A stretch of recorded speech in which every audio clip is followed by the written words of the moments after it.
Meeting రావాల్సిందిగా కోరుతున్నాం. ఏ chapter అంటే భగవద్గీత పారాయణం స్టార్ట్ అవుతుంది. అందరూ మీటింగ్ రావాల్సిందిగా కోరుతున్నాం. అదే అక్కడ కూర్చోడం చైర్ తెచ్చుకోండి మేడం, చైర్ తెచ్చుకొని కూర్చోండి, దగ్గరికి తెచ్చుకోండి.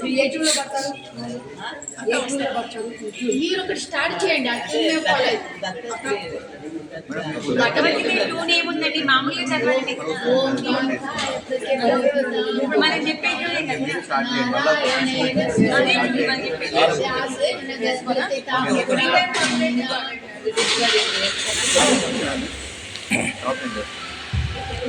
సార్ స్టార్ట్ చేయండి మేడం. ఎప్పుడైనా ఒక రోజు అటు అయితే ప్రాబ్లం. ఒక్క నిమిషం.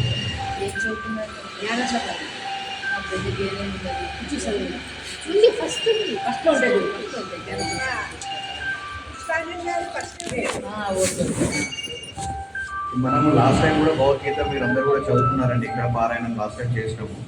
సో ఈరోజు మనకు అసలు భగవద్గీత ఎందుకు చదవాలి అని ఎక్కువసేపు టైం తీసుకోదు. తర్వాత శ్రీనివాస్ గారు మనతో ఉన్నారు. వారు సాఫ్ట్వేర్ ఇంజనీర్ చేస్తారు, తర్వాత ఆధ్యాత్మికవేత్తలు కూడా. సో మనకి ఈరోజు భగవద్గీత ఎందుకు చదువుతాము, దానివల్ల మనకి జరిగే పరిణామాలు ఏంటి, ఎందుకు అనేది రీజన్ ఒకటి నేను చెప్తాను మీకు. దాని తర్వాత భగవద్గీత మనం స్టార్ట్ చేసుకుంటాం.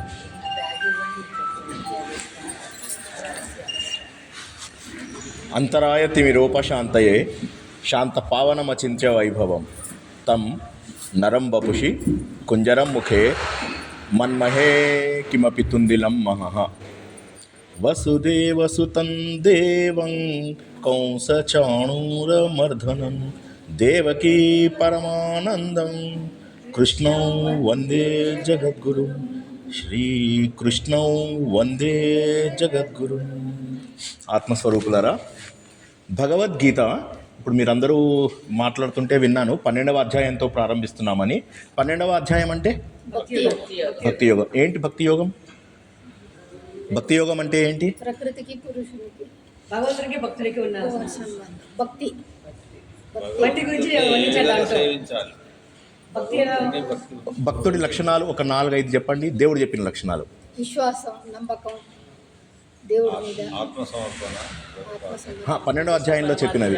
12వ అధ్యాయం లోపల భగవంతుడు 35 లక్షణాలు చెప్తాడు. ఇప్పుడు మీరు అంటుంటే మాటల్లో మీరు 12వ అధ్యాయం ప్రారంభిస్తున్నారని తెలిసి 12వ అధ్యాయంలో భగవంతుడు 35 లక్షణాలు చెప్తాడు. ఈ లక్షణాల్లో పూజ గురించి, వ్రతం గురించి, నోము గురించి ఎన్నిసార్లు చెప్పాడు? పూజ, వ్రతం, నోము, అభిషేకం.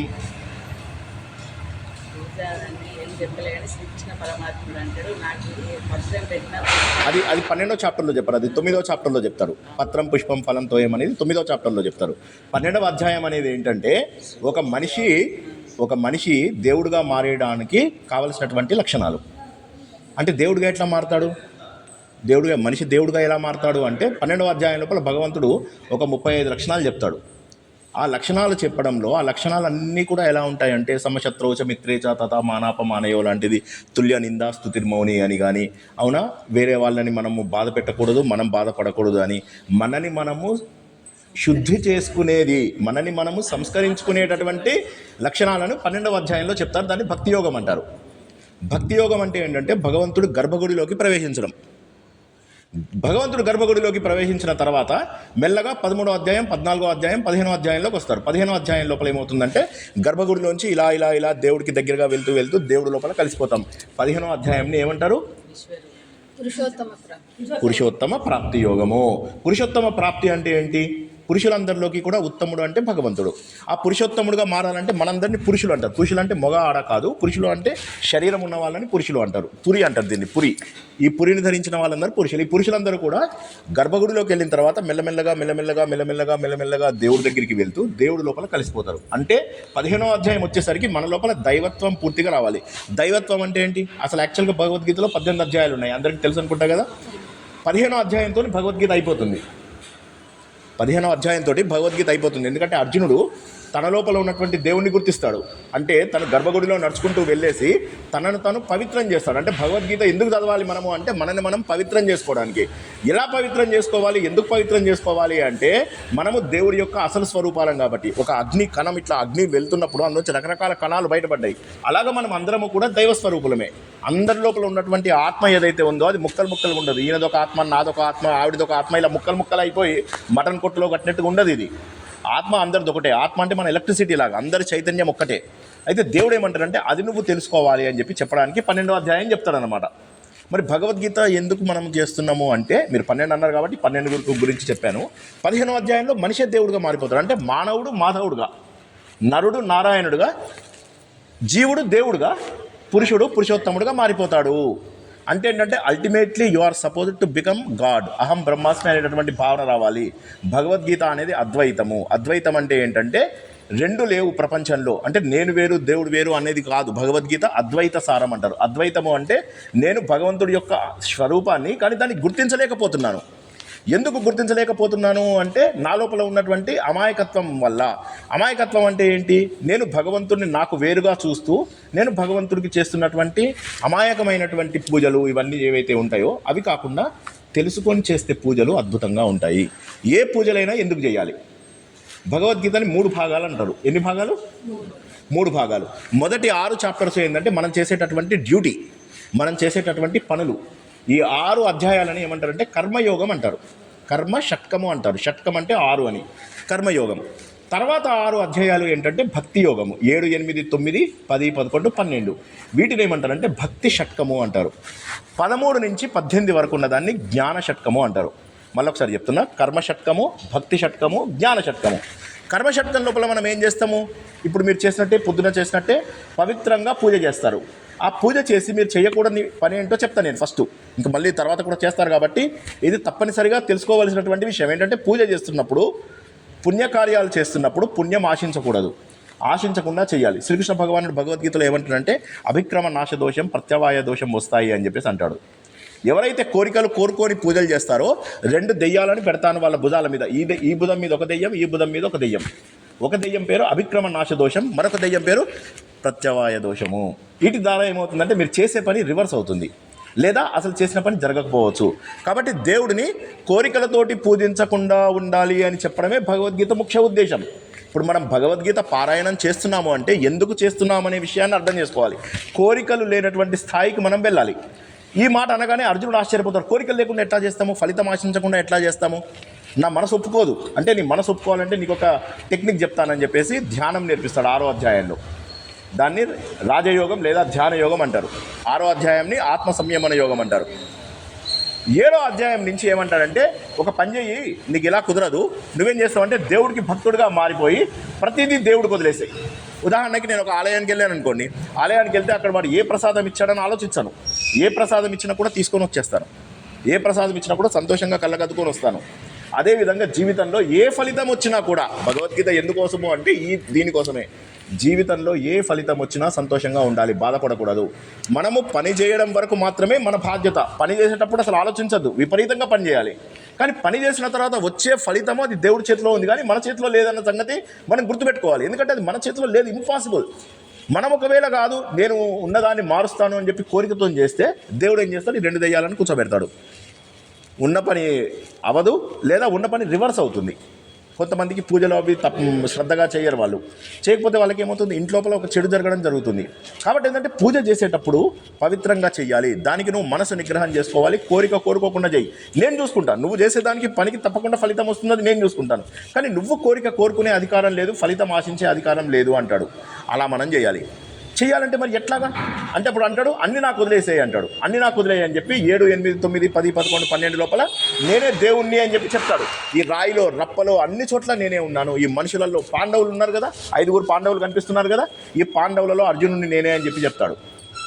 కవులందరి లోపల శుక్రుడిని నేనే అని చెప్తాడు. మునుల లోపల నేను కపిల మునిని అని చెప్తాడు. చెప్పి అందరినీ నేనే, ప్రపంచంలో నీకు కనిపిస్తున్న ఏనుగు, గుర్రం, కోతి, కుక్క ప్రతి ఒక్కటి నేనే. అలాంటప్పుడు నన్ను వేరువేరుగా చూడొద్దు.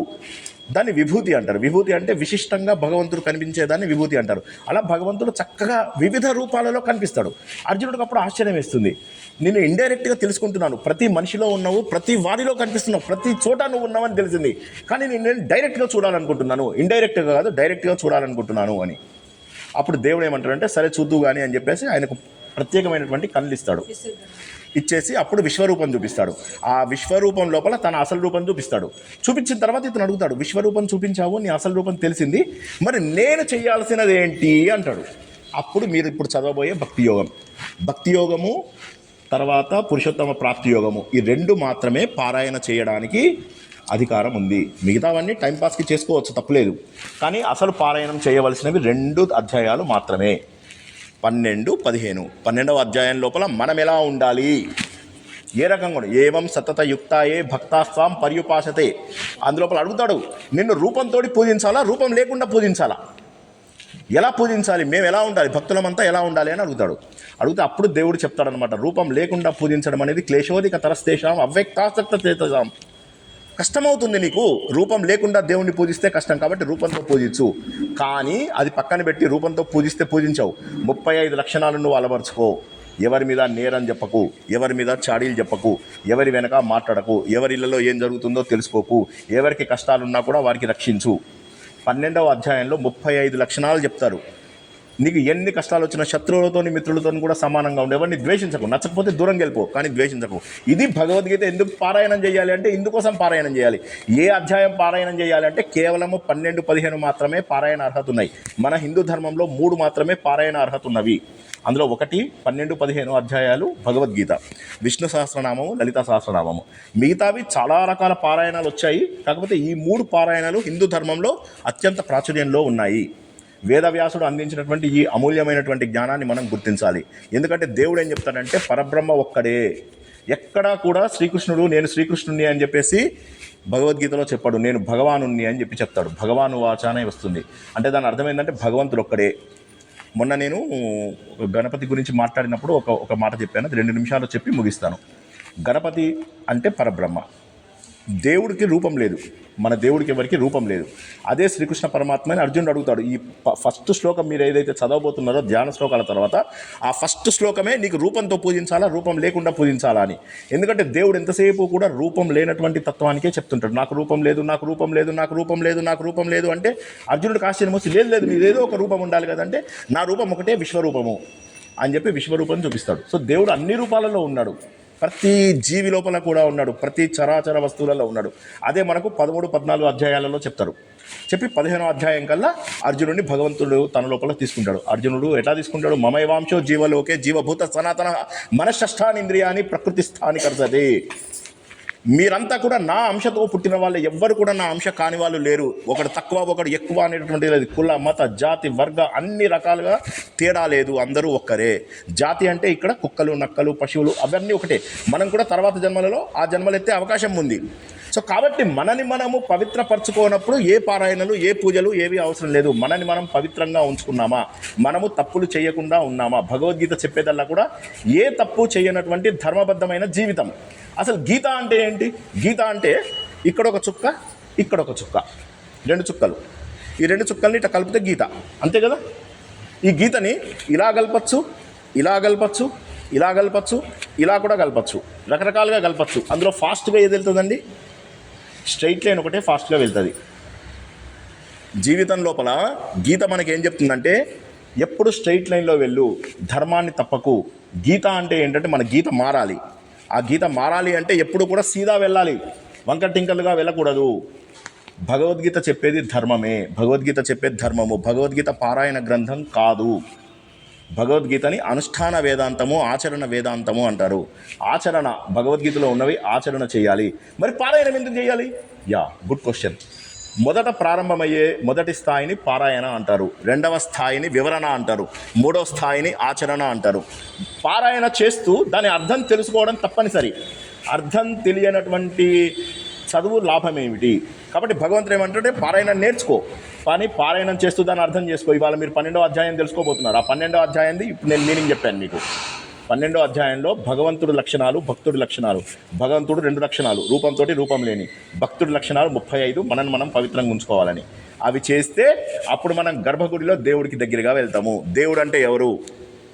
మనకు కల్పాలని ఉంటాయన్నమాట. యుగం అనే ఎట్లయితే అంటామో యుగాల యొక్క పెద్ద వర్షన్ని కల్పం అంటారు.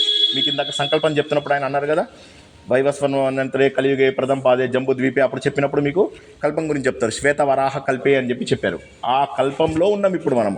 ఒక్కొక్క కల్పంకి ఒక్కొక్క దేవుడు ఉంటాడు. ఇప్పుడు మీరు శివపురాణం చదివితే శివుడు మొదటి దేవుడు, విష్ణు పురాణం చదివితే విష్ణువు మొదటి దేవుడు. గణపతి పురాణాలు 2 ఉన్నాయి. గణపతి పురాణం, ముద్గల పురాణం అని. ఆ 2 పురాణాలలో గణపతి మొట్టమొదటి దేవుడు.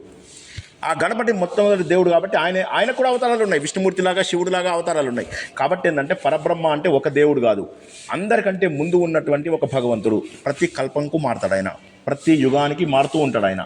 కాబట్టి ఒక కల్పంలో భగవంతుడు గణేష్ గొప్పవాడు అన్నమాట. ఇంకో కల్పం లోపల విష్ణుమూర్తి గొప్పవాడు, ఇంకో కల్పం లోపల శివుడు గొప్పవాడు. మీరు దేవి భాగవతం తీసుకున్నట్టయితే దేవి ముందు పుట్టి తర్వాత బ్రహ్మ విష్ణు మహేశ్వరులను పుట్టిస్తుంది. విష్ణు పురాణం చూస్తే ముందు విష్ణుమూర్తి పుట్టి తర్వాత మిగతా ఇద్దరిని పుట్టిస్తాడు, బ్రహ్మని దేవుణ్ణి పుట్టిస్తాడు. ఇలా మీరు ఒక్కొక్క పురాణంలో ఒక్కొక్క రకమైన కథ ఉంటే కన్ఫ్యూజ్ అవ్వకూడదు. దానికి కారణం ఏంటంటే అవి జరిగినవి ఒక్కొక్క కల్పంలో ఒక్కొక్కటి. కాబట్టి మరి ఎవరు దేవుడు అంటే ఒక పరబ్రహ్మ ఉన్నాడు, ఆయన ఆధ్వర్యంలో ఇవి జరుగుతున్నాయి. కాబట్టి మనకు భగవంతుడి యొక్క తత్వాన్ని తెలుసుకోవాలి. భగవంతుడి తొండం చూస్తే ఓంకార రూపంలో ఉంటుంది. మనకున్న మొట్టమొదటి పుస్తకాన్ని వేదం అంటారు. ఎవరు రాయలేదు ఆ వేదాన్ని. ఆ వేదంలో చెప్పే భావం ఏంటంటే ఓంకారము, ప్రణవనాదము. అది గణేష్ దగ్గర ఉంది. సో ఆ గణేష్ దగ్గర కూర్చొని మీరు అందరూ కూడా భగవద్గీత చదవడం అనేది నాకు చాలా సంతోషం కలిగిస్తున్నటువంటి విషయము. కాకపోతే మీ అందరికీ నేను చెప్పేది ఏంటంటే కాస్త తెలుసుకుని చదవండి. తప్పకుండా భావం లేకుండా చదవడం అనేది గుడ్డి విద్య. ఏమనుకోకండి ఇలా అంటున్నందుకు. అందరూ నాకంటే కూడా పెద్దవాళ్ళు కూడా ఉన్నారు, క్షమించండి. కానీ ఇది సత్యం. ఎందుకు 12వ అధ్యాయం చేయాలి? 11వ అధ్యాయంలో విశ్వరూపం చూపించిన తర్వాత కూడా దేవుడు ఏమంటున్నాడు? నన్ను రూపంతో పూజించడము సులభం, కానీ రూపంతో పూజించడం అల్టిమేట్ కాదు, చివరి నీ లక్ష్యం కాదు. నీ లక్ష్యం ఏంటంటే నిన్ను నువ్వు శుభ్రపరచుకొని నువ్వే నాలాగా అయిపోతావు. ఈ మాటను గట్టిగా చెప్పడానికి 13, 14 అధ్యాయాలలో చెప్పాడు. చెప్పి 15వ అధ్యాయం లోపల అర్జునుడిని తన లోపల కలిపేసుకున్నాడు. 16, 17, 18 అధ్యాయాలను కలశ అధ్యాయాలు అంటారు. మనం ఇంగ్లీష్ లోపల చెప్పాలంటే appendix chapters or reference chapters అని చెప్పేసి అంటారు అనమాట. ఆ రిఫరెన్స్ మెటీరియల్ మనకు 16, 17, 18లో ఉంది. నేను మనిషినా, దేవున్నా, పశువునా ఎట్లా తెలుస్తుంది? వాడు చెప్తాడు, నువ్వు ఈ పని చేస్తే మనిషివి, ఈ పని చేస్తే పశువువి, ఈ పని చేస్తే రాక్షసుడివి అని చెప్పి. రజస్సు బాగా ఉందనుకోండి వాళ్ళని రాక్షసులు అంటారు. తమస్సు బాగా ఉందనుకోండి, అంధకారం, అజ్ఞానం ఉందనుకోండి, అలసట, బద్ధకం, శుభ్రత లేకపోవడం, వీళ్ళందరినీ తమస్సు అంటారు. వాళ్ళందరూ ఏంటి ఇళ్లలో పడుకుంటారు, శుభ్రంగా పడుకుంటారు, అడ్డదిడ్డంగా, స్నానం ఉండదు, శుచి ఉండదు, శుభ్రత ఉండదు. వాళ్ళందరూ పశువులు. ఎవరైతే సాత్వికులుగా ఉంటారో, ప్రశాంత చిత్తమై, నిర్మల చిత్తమై భగవంతుడిని నా లోపల చూసే వాళ్ళని సాత్వికులు అంటారు. వారికి భగవంతుడు ఇలా ప్రత్యక్షమవుతాడు. ఎక్కువసేపు కష్టపడక్కర్లేదు. భగవంతుడు ఏమంటాడంటే కూజేతో తురత్తు మిలు జావు ఎక్కు పలికి తలాషుడే. నన్ను వెతికిన ఒక్క క్షణంలో నేను దొరుకుతాను, కానీ జనాలందరూ వాళ్ళలో ఉన్న నన్ను చూడడం లేదు. హిరణ్యకశిపుడికి హృదయం లోపల దేవుడు ఉండిపోతాడు, నారాయణుడు. ఈయన వెళ్ళి ప్రపంచమంతా చూస్తాడు, నేను నారాయణుడిని చంపేస్తాను అని చెప్పి హిరణ్యకశిపుడు. అన్ని చోట్ల చూస్తే ఎక్కడ దొరకకపోతే వచ్చి కిందికి నారదునితో అంటాడు, ఓడిపోయాడు మీ నారాయణుడు, నాకు ఎక్కడ దొరకలేదు అంటే నారదుడు నవ్వి వెళ్ళిపోతాడు. ఆ తర్వాత ప్రహ్లాదుడు చెప్తాడు అనమాట, నాన్న నీ హృదయంలోనే ఉన్నటువంటి దేవుని నువ్వు గుర్తించక బయట అంతా కూడా వెతుకుతూ వెళ్ళావు, కానీ నీలో నువ్వు స్వాధ్యాయం చేయాలి. ఆ స్వాధ్యాయం చేసేది ప్రారంభం ఎక్కడి నుంచి ప్రారంభమవుతుందో తెలుసా? గణేష్ పూజతో ప్రారంభమవుతుంది. మీరు ఈరోజు చేసినటువంటి పూజని మూలాధార పూజ అంటారు. మనకు చక్రాలు ఉంటాయి. ఆ చక్రాలలో కింద ఉన్న చక్రంని మూలాధార చక్రం అంటారు. మూలాధార, స్వాధిష్టానం, మణిపూరక, అనాహత, విశుద్ధి, ఆజ్ఞ, సహస్రారం అని చక్రాలు ఉంటాయి. ఇవాళ మీరు చేసినటువంటి పూజ మూలాధార చక్రానికి అధిపతి అయినటువంటి గణేష్ది. అందుకే గణేష్ని మొట్టమొదటి పూజ చేయాలి అంటారు. ఈరోజు మీరు పారాయణ ప్రారంభించడం మంచిదే, కానీ ఆ పారాయణని అర్థం ద్వారా మీరు తెలుసుకోవడానికి ప్రయత్నం చేయండి. చాలా సంతోషం మీరు అందరూ చేస్తున్నందుకు.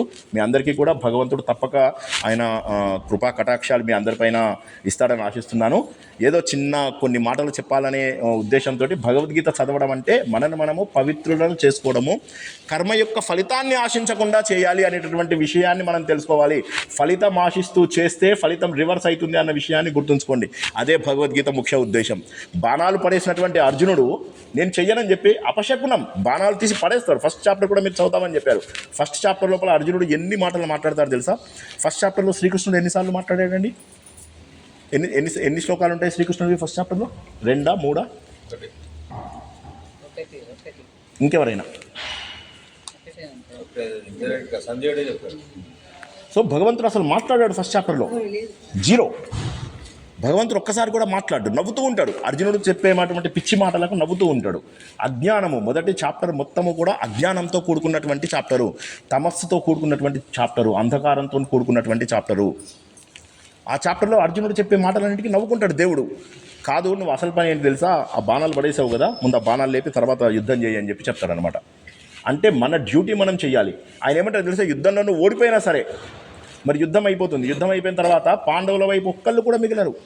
పిల్లలు, మనవళ్ళు, మనవరాళ్ళు, ఏనుగులు, గుర్రాలు, మామలు, తండ్రులు ఒక్కళ్ళు మిగిలరు. ఈ పంచపాండవులు, సాత్విక అని ఒక ఆయన ఉంటాడు, ఆయన, శ్రీకృష్ణుడు, ఎవరు మిగిలరు ఇంకా. కానీ ఎప్పుడైనా వీళ్ళు భగవంతుడిని ద్వేషించారా? నువ్వు గురువువి, నువ్వు దేవుడివి, మా పక్కనే ఉన్నావు, కానీ మా పిల్లల్ని కూడా బతికించలేదా? ఒక్క పిల్లోడు కూడా బతకడు, ఒక్క మనవడు కూడా బతకడు. పరీక్షిత్తుని ఒక్కరిని, చనిపోయిన వాడిని అతి కష్టం మీద బతికిస్తాడు శ్రీకృష్ణుడు. ఒక్కరిని కూడా బతికించవా? కనీసం గుర్రాలు, ఏనుగులు కూడా మిగలకుండా అయిపోయింది. ఆస్తి కూడా పోతుంది. వాళ్ళ తర్వాత 20-30 ఏళ్ళు వాళ్ళు రాజ్యం చేసినంతసేపు కూడా వాళ్ళ డబ్బంతా కూడా కర్మకాండాలకే సరిపోతుంది. ఎందుకంటే డబ్బు ఎక్కడి నుంచి వస్తుంది? ఉన్న డబ్బంతా యుద్ధంలో పోయింది. ఏనుగులు, గుర్రాలు, సైనికులు అందరూ చచ్చిపోయారు. సో ఒక్కడు మిగిలాడు. 18 లక్షల మందిలో ఒక్కడు మిగిలాడు. ఎందుకు మిగిలాడంటే శ్రీకృష్ణుడు ఏమంటాడంటే, ధర్మ సంస్థాపన కోసమే నేను వస్తాను, అధర్మంగా ఉన్న ప్రతి ఒక్కరిని నాశనం చేసేస్తాను అన్నాడు. భూమిపైన భారం తీసేశాడు. కాబట్టి భగవద్గీతలో మనం ఇందాక చెప్పుకున్నట్టుగా ఆ గీత ఏదైతే ఉన్నదో ఆ గీత స్ట్రైట్ మార్గంలో వెళ్ళాలి. మనము ధర్మబద్ధంగా ఉండాలి. ఆ గీత మనను మార్చాలి. ఏ విధంగానైతే గోపికలకు మురళీ గానం చేసి చెప్పాడో, మనకు గీతా గానం చేసి చెప్పి భగవంతుడు సందేశాన్ని ఇచ్చాడు. హడావిడి పడద్దు, హంగు వద్దు, ఆర్భాటం వద్దు, నన్ను నమ్మండి. 18 సంవత్సరాల రీసెర్చ్ తర్వాత చెప్తున్నాను నేను. 18 సంవత్సరాల పాటు వేదాధ్యయనం తర్వాత చెబుతున్నా నేను. ఎట్టి పరిస్థితులలో హంగు, ఆర్భాటాలు దేవుడికి దగ్గర చేయవు. దేవుడికి దగ్గర చేసేది మీ భక్తి. భక్తి అంటే మిమ్మల్ని మీరు ఎలా ప్యూరిఫై చేసుకున్నారు. You have to dig out the divinity within. అది చెయ్యనంత వరకు దేవుడు ఎప్పటికీ ఇంకొక కాదు 100 జన్మలు ఎత్తినా రాడు. భజగోవిందంలో చెప్తారన్నమాట వాడు. అటువంటి అవే చేస్తూ కర్మకాండలే చేస్తూ ఉన్న వాళ్ళకి 100 సంవత్సరాలైనా కూడా 100 జన్మలు ఎత్తినా కూడా దేవుడు రాడు. కానీ ఒక్కసారి భగవంతుడి యొక్క స్వరూపాన్ని తెలుసుకుంటే ఒక్క నిమిషంలో భగవంతుడు దొరుకుతాడు అని చెప్పేసి మరోసారి మీ అందరికీ కృతజ్ఞతలు చెప్తూ, శ్రద్ధగా విన్నందుకు మరియు అవకాశం ఇచ్చినందుకు కూడా మీ అందరికీ కృతజ్ఞతలు చెబుతూ, జై శ్రీరామ్, జై శ్రీకృష్ణ. ఆత్మసుఖము వీడి నీ ఆట కొరకు పాత్ర పోషణ చేసి సూత్రధారి, విశ్రమించదని పాదం ఆశ్రయించి పరమ కరుణాంతరంగా శ్రీ పాండురంగ. జై శ్రీకృష్ణ, జై Ganesh. Thank you very much. మా అందరి తరఫున థ్యాంక్స్ అండి. ఇది ఇంత చిన్న దాంట్లోనే మీరు చాలా ఎక్కువ చెప్పేసారు. కాకపోతే ఇది మాకు సరిపోతా లేదని నేనైతే అనుకుంటున్నాను. మళ్ళీ మీటింగ్ కానీ ఏదైనా ఒక రోజు 11 డేస్లో కుదిరితే, లేదు అంటే తర్వాత నేను ఎప్పుడైనా కూడా ఒకసారి మిమ్మల్ని పిలిచి ఇలాంటివి కొంచెం ఎక్కువ టైం స్పెండ్ చేయాలని నేను అనుకుంటున్నాను. నాకు తెలిసి అందరూ కూడా మా మైండ్లో కూడా అదే ఉండొచ్చు. కొంచెం నేను ఎప్పుడు కూడా పిలిస్తే కొంచెం రండి అని రిక్వెస్ట్ చేస్తున్నాను. జై శ్రీకృష్ణ. మీ పారాయణాన్ని కొనసాగించండి. భక్తి శ్రద్ధలు మాత్రము టాప్ ప్రయారిటీ. ఆ భక్తి శ్రద్ధలతో పాటుగా ఇందాక చెప్పినట్టుగా మనని మనము ప్యూరిఫై చేసుకున్నామా లేదా, అంటే మనము పవిత్రము చేయనప్పుడు పూజలు అవసరమా? భగవంతుడు ఏమంటాడు, అవి అయిపోయిన తర్వాతనే 12వ అధ్యాయం చదవాలంటాడు. అంటే 12వ అధ్యాయం రావాలంటే నీ లోపల 35 లక్షణాలు రావాలి అంటాడు. ఆ 35 లక్షణాలు ఇప్పుడు ఇవాళ మీరు చదువుతారు కదా, ఆపుకుంటూ చదవండి. ఇటువంటి వాడు నాకు ఇష్టము, ఇటువంటి వాడు నాకు ఇష్టము, ఇటువంటి వాడే నాకు కావాలి. ప్రతి శ్లోకంలో చెప్తాడు నాకు ఇష్టం, నాకు ఇష్టం, నాకు ఇష్టం. ఎవరంటే ఆ 35 లక్షణాలు ఉన్న వాళ్ళనే. ఆ 35 లక్షణాల్లో మనకి ఎన్ని ఉన్నాయో ఒకసారి టిక్కు పెట్టుకోండి. హంగు, ఆర్భాటము దేవుడి దగ్గర పనికిరావు. మన భక్తి ఒక్కటే దేవుడికి పనికి వస్తుంది. జై శ్రీకృష్ణ.